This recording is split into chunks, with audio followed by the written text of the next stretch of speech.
You're listening to the Multiverse Fancast, proud member of the Misfit Faction Media Network. All right then, on with the show.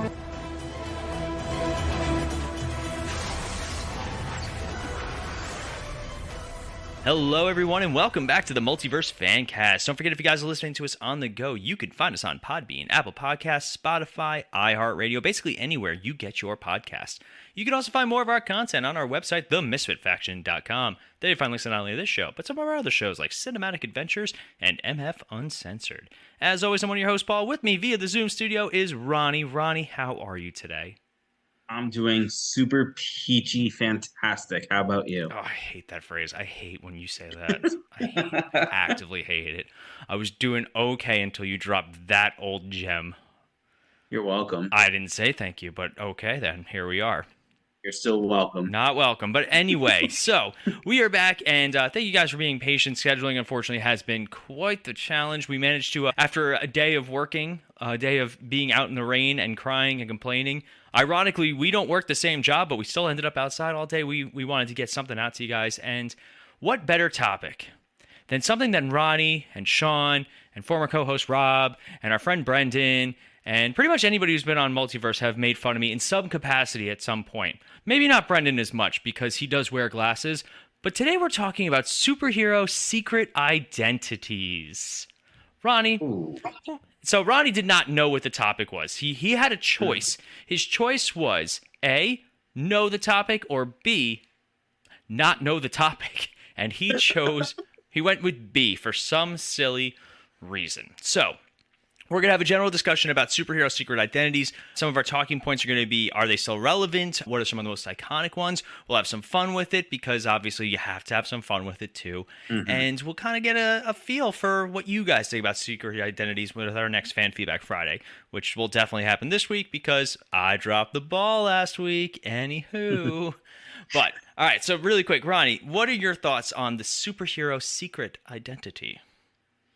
So, when they first started, fantastic-ish, right? In comic books, it's a little different because comic books is kind of hard to like see how it actually works, right? Because again, big thing, Superman. All you do is throw glasses on him, and boom. It's not all you do. Oh, I'm gonna yell at you so much this episode, right?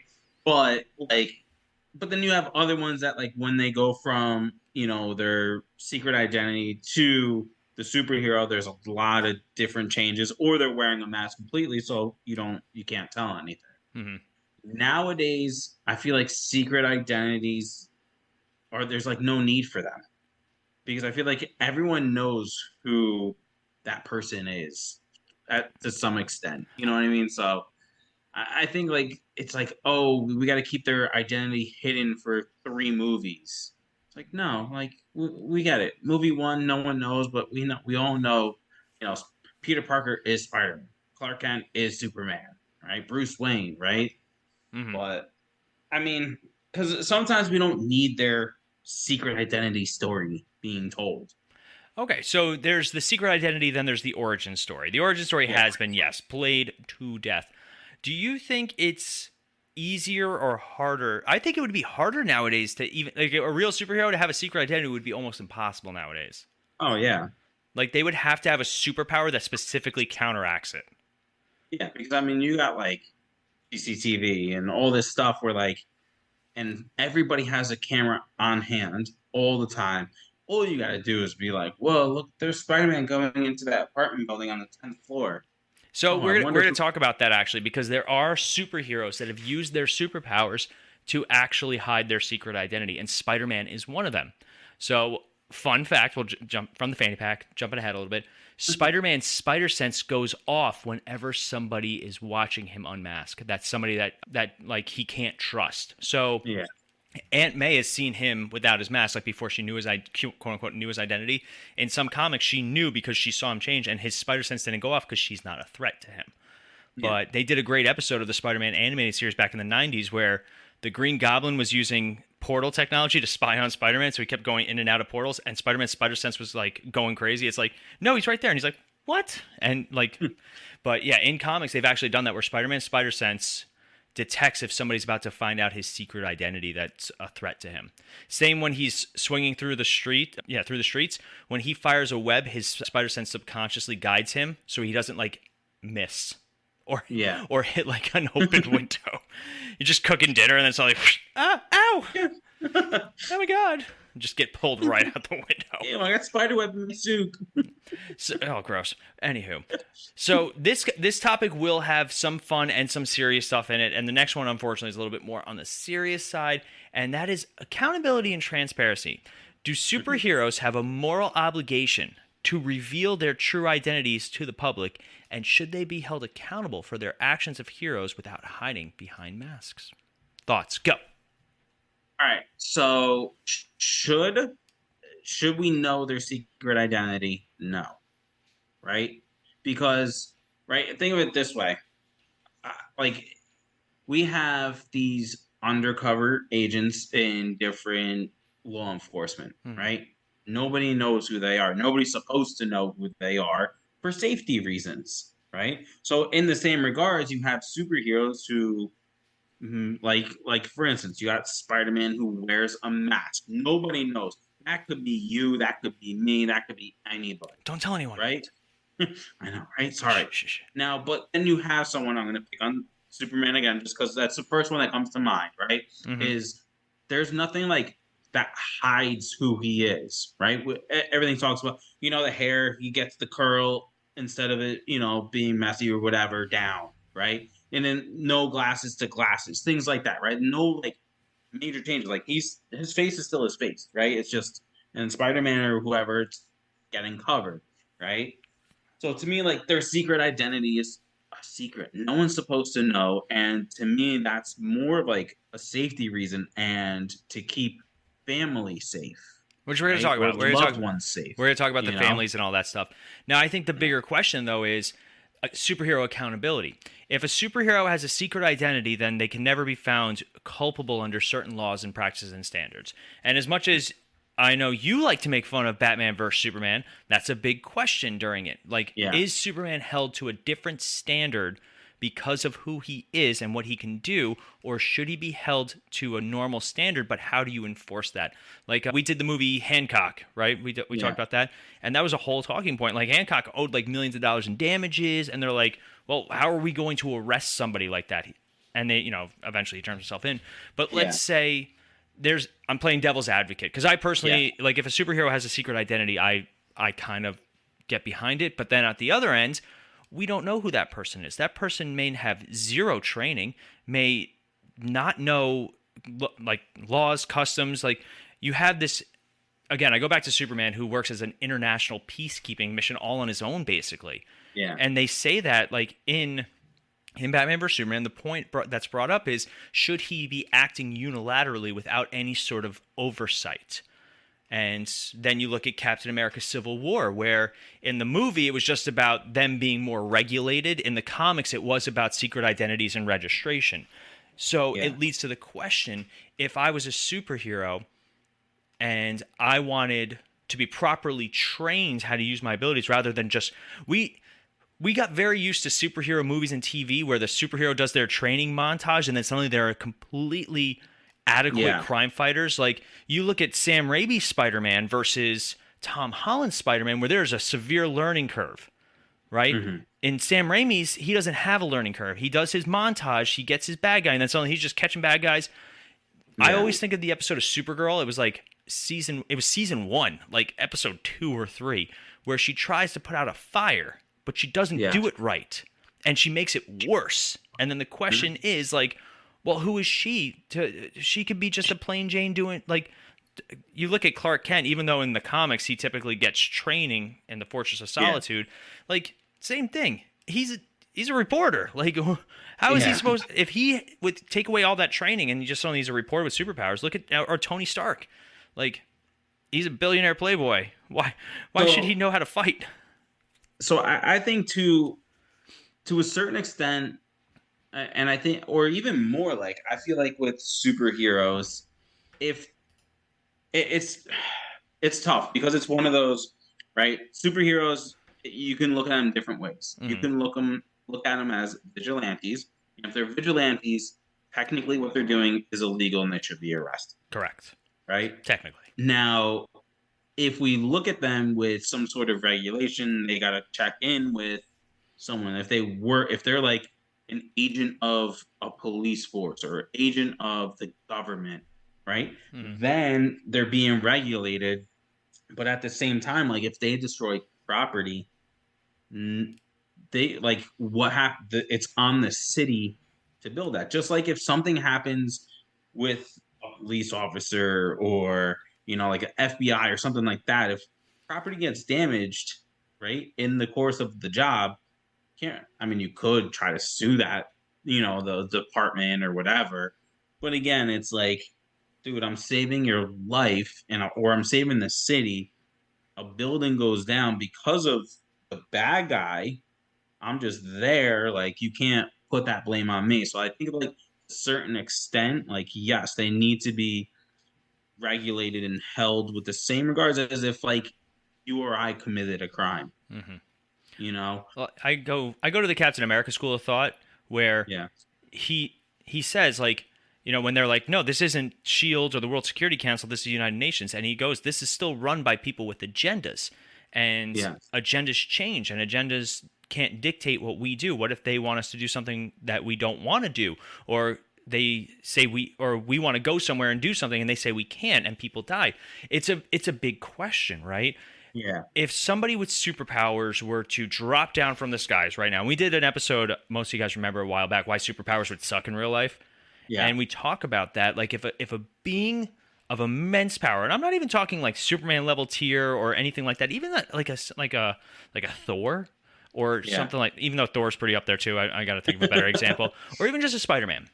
As great as Spider-Man is as a character, in terms of power, he's still pretty B tier. He's not beating Superman in a fight. But like if somebody like that was suddenly swinging through the city, the world would be up in arms. And that's why, as much as J. Jonah Jameson is a antagonist to Spider-Man, we still agree with him. And that actually leads to our next question: public trust and fear. Do you think that the public's trust in superheroes might change if their secret identities were revealed? Would people be more or less likely to trust them? And how does fear of retribution or retaliation factor in? So people love Batman. Even like the people of Gotham City love Batman because he's their hero, their champion. Most of the time, they don't want to know who he is. They don't care who he is. Yeah. Like even the Joker, I think, said more than once. He's like, I don't care who he is. He's, he's Batman. He's my guy. Yeah. And in the Batman, when you think that the Riddler figured it out, he's like, no, I don't care about who you are. This is you. Like just when I put on my mask, it's the real me. I want to talk about that too. Do you think that the public would be more trusting of superheroes if they knew who they were, knew their story? Because that's going to happen. If a superhero comes out of the woodwork, they want to know everything about this superhero. And if you're like Batman, who's like in the shadows just kind of doing his thing, do you think people nowadays, especially in modern society, what do you think their thoughts would be? I don't think anyone would really care. Really? I feel like it's one of those, you are who you are, do what you got to do.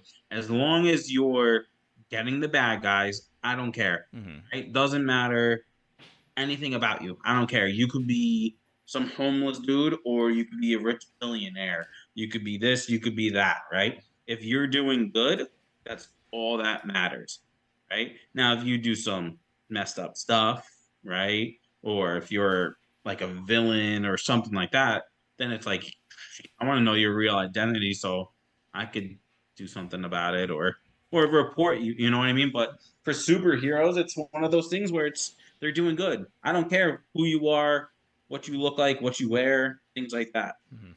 So one of the things that you mentioned is protecting loved ones. Do you think that superheroes have a responsibility to keep their identity secret, to keep their loved ones safe, or should they involve their loved ones in their heroic activities and reveal their identities? So I think, again, most superheroes and their loved one, right? Their loved ones know who they are for the most part, right? Now, so I think they should keep it a secret because of that, right? Whether they know or they don't know, right? Obviously, if they don't keep their identity a secret, then the loved ones know, right? But that's why I think secret identities are important, because you have those villains, those bad people out there that it's like, if I was a superhero, let's say, and I'm like, yeah, this is my name. Now this crazy person can come after my wife and kids, Hmm. or, like friends, family, whatever it is. And obviously you don't want that, I think it so might be different in so here's the biggest difference for me anyway. If I was the only superhero in a world of no superheroes, like I was like kind of like how Dr. Manhattan's like the only superhero, quote unquote, yeah. in Watchmen, then I would have no problem with people knowing my identity. Because Mhm. you look at like Spider-Man when his identity gets revealed, like he's got super villains, people that are, let's say, above the law in some capacity or difficult to manage. It's not like just your run of the mill kind of, crooks and robbers and stuff like that, but you have actual superpowered beings that would now be like, and I'm going to target Aunt May. Yeah. And that's what ended up happening. Aunt May got shot. But for me, like in that situation, obviously, like if I suddenly developed superpowers and I was like, I'm going to be a superhero, I would tell my wife because I feel like she would notice if I suddenly disappeared for hours at a time and I came back covered in like blood, like Yeah, right. just like that sort of thing. So I get the romantic interest to a point.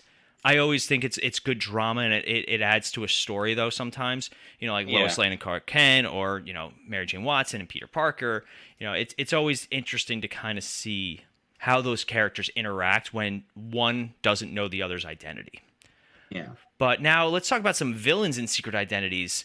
Do you think what are your thoughts on villains finding out superheroes' identities? Do you think it adds to the story? Do you think it adds drama? Do you not care?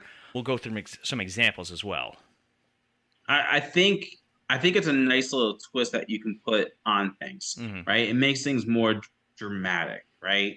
So like you said, like loved ones. So you have like Lois Lane, right? So, you know, Lex Luthor knows it's Clark Kent. Clark Kent's married with Lois Lane. Now he can go after Lois, and it adds that extra element, that extra, drama, the extra layer to stories, and you can kind of put it in that scenario. The one thing that I don't like about that though is because we've seen it so many times is the damsel in distress. Hmm. Right? There's always a damsel in distress, so the superhero has to come and save them. Ironically enough, the Right? damsel in distress usually happens, and it doesn't have anything to do with the superhero's secret identity. It's like Lois Lane just gets herself into trouble. Yeah. Mary Jane Watson just gets herself into trouble. It was different in the Yes. movies, but like all these characters, a lot of these strong female characters especially are already doing something adventurous, and they just get caught or something along those Yeah. lines. So I'm playing I'm doing a replay of the Spider-Man PS4 game because the new game is coming out in a month, and I'm so excited. There will be a review of that at some point, but it's funny because you play as Mary Jane a few times in it, and she constantly gets herself into trouble. Nothing to do with Spider-Man. He just happens to be Yeah. involved. And it's, she points it out to him. She's like, I'm tired of always needing rescuing and stuff like that. But Yeah. let's have some fun now because I am going to yell at Ronnie. Clark Kent's glasses. You shut up. All of you shut up. You all give me such a hard time about this. Let's talk about Clark Kent's secret identity. Clark Okay. Kent has gone through a lot of changes over the years. So as has Superman. He's one of those characters that, for the most part, character-wise stays the same, but story-wise changes. Mhm. Yes, it used to be he just put on a pair of glasses and nobody could tell the freaking difference. But it wasn't really until Christopher Reeve portrayed him on the big screen that you suddenly saw the biggest differences between Clark Kent and Superman. And for Christopher Reeve spent a lot of time changing the physicality of what Superman and Clark Kent were as different people. And that's how he approached it. He approached it as two different roles. And he does a great job at creating that persona, right? Yeah. There's three people moving around with Superman at this point. There's Superman, like I'm the Man of Steel, Yeah. I'm this, like I'm the hero. Then there's Clark Kent, which is the one that he shows to the public, the timid kind of, like less than athletic, we'll go with. Yeah. Clumsy, soft-spoken, hunches. And then you have whoever he is when he's by himself or with his loved ones who know who he is. And that's a combination of the two for the most part.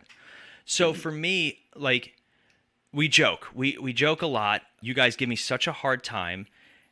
But Clark Kent has a very extravagant way of differentiating himself. He changes his hair, he does the glasses, he changes his posture, the way that he speaks. Like there's some and we'll talk about how like superheroes go to weird lengths to hide their identity, and one of them is that Clark Kent changes his voice between the two. Bruce Wayne and Batman do too, to a point. And he wears clothes that are 2 sizes too big, so nobody can see how like jacked he is. So as much as you guys like to razz, there's a lot more than just Clark Kent's glasses. Thank you. I agree. We just like to bust you because, again, like you said, that's how it was for years. It was just put glasses on and you don't know who I am. Mm-hmm. Now, yes, to a certain extent, like if I started wearing glasses, like, yeah, I would look different for, the first time or two you saw me, probably with glasses, but you still would know, oh, that's Ronnie. It's just he's got glasses on. All right, I will argue that. Hold on. So I'm going to use the Marty McFly argument. Okay. A lot of people go, why didn't they recognize this kid, 17 years? First of all, I don't remember a third of the people that I went to high school with for 4 years, much less somebody I knew for a week in high school. So I always go with that. That it's a great argument that, like, of course I don't remember this guy, like, or what he looks like to a point. But for me, like, Ronnie and I both have jobs where we have to wear a certain type of uniform or have a certain look to us. If, let's say, and this has happened, we've had students, back when I was working at the Taekwondo school with you, who don't recognize us out of uniform, who will walk right by us and not even realize it. And it's funny, I had a kid you remember our good friend Aiden, who I used to do private lessons with? Yeah. He just started at the high school that I'm working at. And he didn't recognize me until I said, Aiden, who used to teach you Taekwondo? And he goes, oh, hi, Master Maglietta. Like, and then suddenly it clicked for him. But, like, if I were to see somebody that, like, if you look at a celebrity, like, look at how many celebrities walk around Times Square. Henry Cavill did it himself. He walked around Times Square wearing a Superman shirt, and nobody stopped him. Nobody said a word to him. He stood underneath the sign for Batman vs. Superman, and nobody said a word.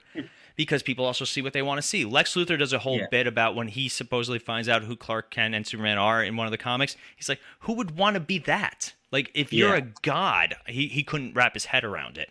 Yeah. So, and that's the other thing. Superman, nobody knows he has a secret identity. Nobody thinks to know that he's like a normal guy otherwise. Yeah. So that's all I have to say on Clark Kent's glasses. Now, here's a question for you. Okay. How do superheroes get their dry cleaning done?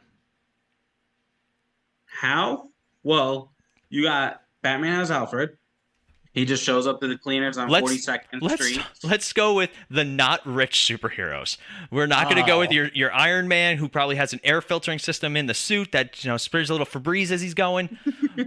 He's probably like a couple of air fresheners just hanging inside. No, let's talk some average superheroes, and we're not going to go the Big Bang. Did you ever hear the Big Bang Theory debate on this one?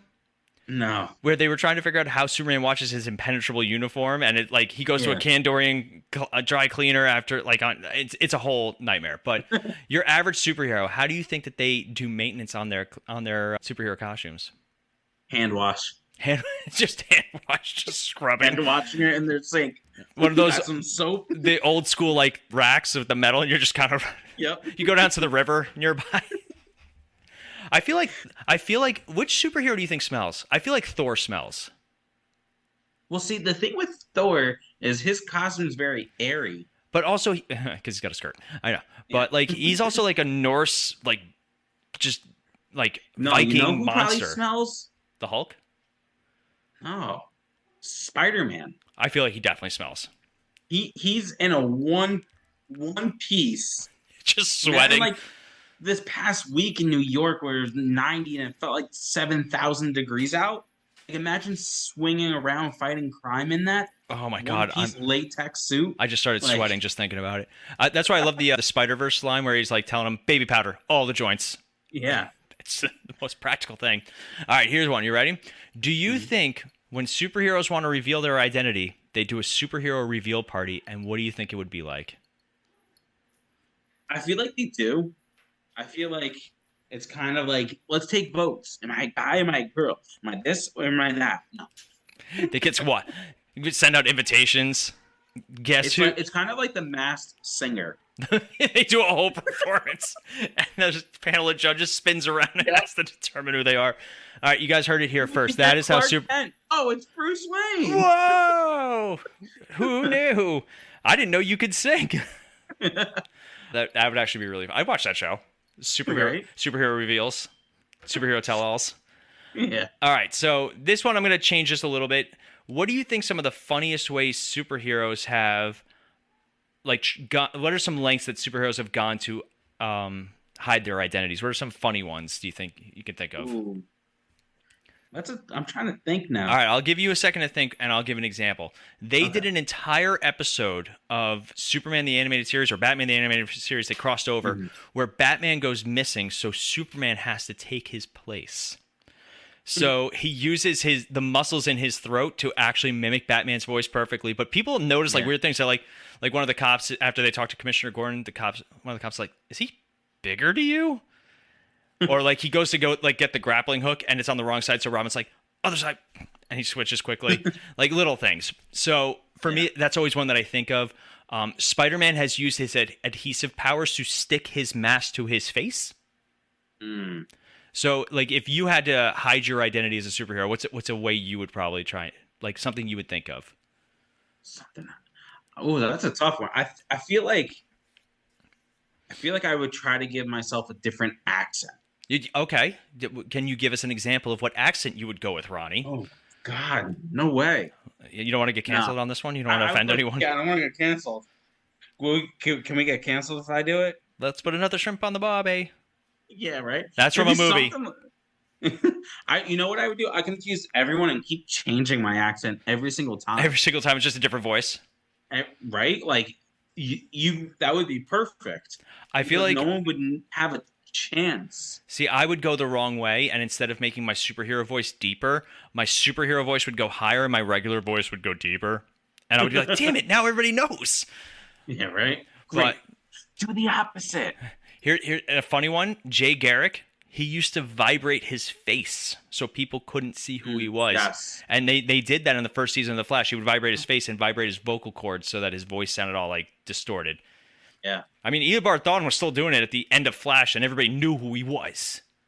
We know who you are. You can stop. No, you don't. All right, so how about superhero identities? What do you think they do in their downtime, whether jobs or hobbies? Well, obviously we know what some of them do, right? You know, Clark Kent, Daily Planet, right? Bruce Wayne, right? All those different things. But now, like some of your other ones that aren't rich and famous, or we don't really know what they do. I feel like they kind of just like hang out. Like I feel like some of them don't work because they get paid, don't they? They're superheroes. They get paid. No, we learned in Falcon and the Winter Soldier that they make no money. Yeah, which is hilarious. Oh, which means they all have to imagine like you walk in, I don't know, to like a Dunkin' Donuts or something, and you see like Spider-Man just going through quarters. Yeah, right. Like all of a sudden you just see like Peter Parker, like giving you change for your venti whatever at Starbucks. You know. But I mean, you got like characters like Rorschach, who was like just a homeless guy. He was walking around with signs the entire time. Like, it's funny to think. I think Aquaman would work at a fish market. Yeah, I could see like Barry Allen working as like a cashier, just going really fast, just scanning everybody's items. Marine biologist. Remember at like some point in your childhood, everybody wanted to be a marine biologist. Like that was a really big job demand at some point for children of the 90s. What do you want to do? Marine biologist. It sounds really cool. Fish. I like turtles. But all right, so here we are. This is going to be where we're going to wrap up. But here's some philosophical discussions on who is the actual character, their superhero persona or their civilian persona. And some of them are pretty easy, and then some of them have a little bit of layers to them. So let's start. Superman, we kind of already talked about, where he's got his mild-mannered persona. He got his hero, the Superman, and then we have more of his laid back, I'm on the farm, I'm still wearing, plaid, but I'm not wearing my glasses type look. Yeah. I argue that third one is the real character, and that the other two are more personas. And I can't imagine living a life like that where I had to put on two distinct personas for, like people in one place and then the whole world. And then when I'm home, I'm like, I remember when Man of Steel, he drinks a beer watching a football game, and there was online flack about that. Like, Superman shouldn't drink beer. And people were like, he grew up in Kansas watching college football. He probably, like, with his dad, like, that's something that they probably did. That's like, what they do. That's like, all they do. But it's also, like, it's a very human thing to do. Like, it doesn't work on him. In most stories, alcohol doesn't affect Superman. But, like, it's more of just, hey, this is what I do. This is what I did with my dad. And I get that. And I think that that's a great testament. Yeah. All right, here's another one. Batman or Bruce Wayne? You got Batman, the crime-fighting vigilante, Bruce Wayne, the billionaire playboy. Who do you think is the real identity? I feel like Batman's the real identity. 10 trillion %. Right? He sits there in his bat suit doing work. I can't imagine sitting in my uniform at home, basically, and doing work and just sitting there. Oh my God, it'd be miserable. Yeah. All right, we got Spider-Man or Peter Parker. Spider-Man's the character. You think so? Or, sorry, Peter Parker. Sorry. I think Peter Parker is who he is, but Spider-Man's who he wants to be. Spider-Man, when, like, in the early comics, Peter Parker was a huge nerd and bullied and all these things. And I think Spider-Man was that expression of him feeling powerful for the first time in his life and confident. So I think it's what he wants to be truly deep inside, but I think Peter Parker is... And he's also the most relatable comic book character of all time. Down on his luck, he's got job issues, he's got women trouble. Like, he was, for a lot of people, he was us. Like, it was perfect. Here's one that I've never really thought about. Wonder Woman and Diana Prince. So what I got down here is Wonder Woman embodies Diana Prince's Amazonian heritage and warrior spirit, but Diana Prince represents her efforts to integrate with humanity. So I want to say her Amazonian identity is her true self, and I do too. Yeah, the Diana Prince, like, out in the world. Because now it's weird because, like, for her the argument is, well, she grew up as Wonder Woman, essentially. Basically, yeah. Right? So she had to create Diana Prince to fit in, right? So that's why it's Wonder Woman. But then, like, you got the counter argument with Batman. It's like, well, he created Batman, but Batman became the character, and Bruce Wayne's now, like, the sub-character kind of thing. Yeah. All right. I got going down Iron Man or Tony Stark. Now, I think in more recent depictions, Iron Man becomes, I am Iron Man. Like, it's one of those rare times where the characters really merge. But I always say that, like, Iron Man is Tony Stark's superhero persona. It's driven by his technological genius and desire to protect people. But Tony Stark represents his vulnerabilities, growth, and humanity. Because the story is always about Tony Stark. Yes. And him, like, he's a terrible person. And he was written to be a terrible person. But I always say Tony Stark's the actual person because he's the actual one going through growth and story. And Iron Man is just more of his inner, like, desire to protect himself, his insecurities and his vulnerabilities. Iron Man's like his little pet project.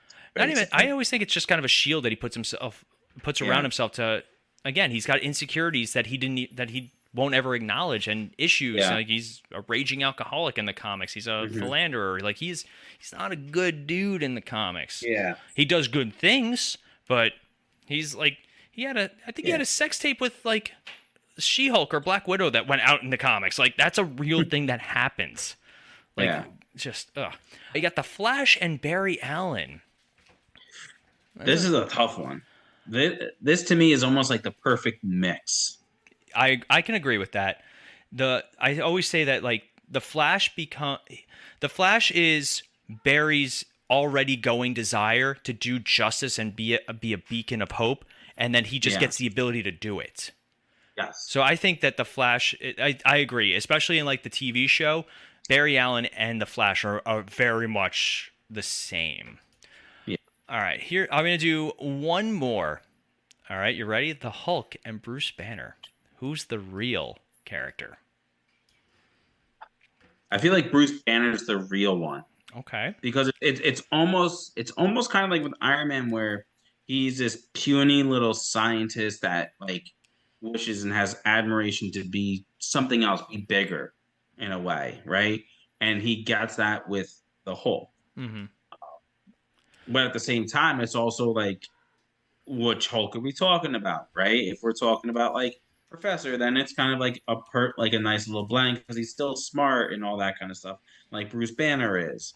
But I think it's more Bruce Banner, even though obviously all the focus is on the Hulk. Everyone knows Hulk. Not you know, you ask like a random person if they know the Hulk, they're gonna be like, yeah. If you're like, oh, who's Bruce Banner? They're gonna be like, I don't know. All right. So for this one, as we could do a whole episode on Bruce Banner and the Hulk, and unfortunately, I do have a lot of notes, so bear with me on this. All right. So some people argue that the Hulk represents the raw, unfiltered emotions and traumas that Bruce Banner suppresses. In the comics, he was like abused by his dad. Like it's bad, and they dive much more into that character being created before that the explosion that brought him to the surface. Yeah. The Hulk is the embodiment of power and freedom from societal constraints and the unspoken anger that many people carry within themselves. On the other hand, you can also argue that Bruce Banner's scientific genius, moral compass, and quest for control over the Hulk are what define him. Bruce Banner's intellectual pursuits and personal struggles make him the actual identity. So you also look at the fact that it could be neither the Hulk or Bruce Banner's the sole true identity. They represent two sides of the same person, just dialed up to 11. So it's Jekyll and Hyde basically. And we did an episode. I think we did a character study on the Hulk, right? We did. Yeah, and we talked a little bit about that. We probably could do another episode, especially considering how poorly they've handled the Hulk in the MCU. A lot of people don't know how complicated the character was. Yeah, but that was fun. Did you enjoy your surprise episode? I did. That was fantastic. You're amazing. Thanks, man. Those are all things to describe superheroes as well. So, if you guys have some thoughts on superhero secret identities that you want to let us know, make sure you guys check out our Facebook page, The Multiverse Fancast. Every Friday, we do our Fan Feedback Friday. You can participate in that. It's going to be involving superhero secret identities this week, so make sure you guys check that out. It usually drops between 8 a.m. and 9 a.m. Eastern Standard Time on days that Paul remembers. We also have our website, themisfitfaction.com. You can find news, reviews, articles, and more. And if you guys are looking for a little bit more social media, we have Twitter, Instagram, TikTok, all those things. Make sure you guys find us. Our Instagram page, I think, is our most active, so make sure you guys check that out. Either type in the Misfit Faction or the Multiverse Fancast. Odds are you'll find some of our stuff. But that is, in fact, going to wrap us up for today. Ronnie, as always, a pleasure. No, it was a pleasure on my end towards you. No, thank you. Wait, that didn't work. Yeah, no, that didn't work. Sorry. You're welcome. No. I hate to say you're welcome. You're welcome. Nailed it. And that is really going to wrap us up. As always, I'm Paul. I'm Ronnie. And we'll be back in a flash. See ya.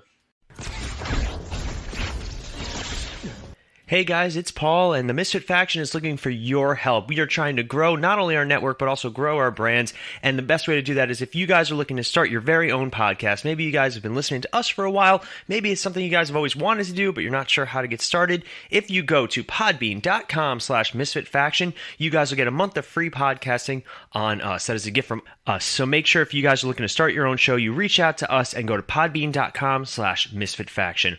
Also, maybe you guys have your own online business or service that you're always looking to grow, and advertising is a very big part of that. If you guys go to sponsorship.podbean.com/misfitfaction, you guys can get $100 worth of free advertising, again, as a thank you from us to you guys. That's sponsorship.podbean.com/misfitfaction.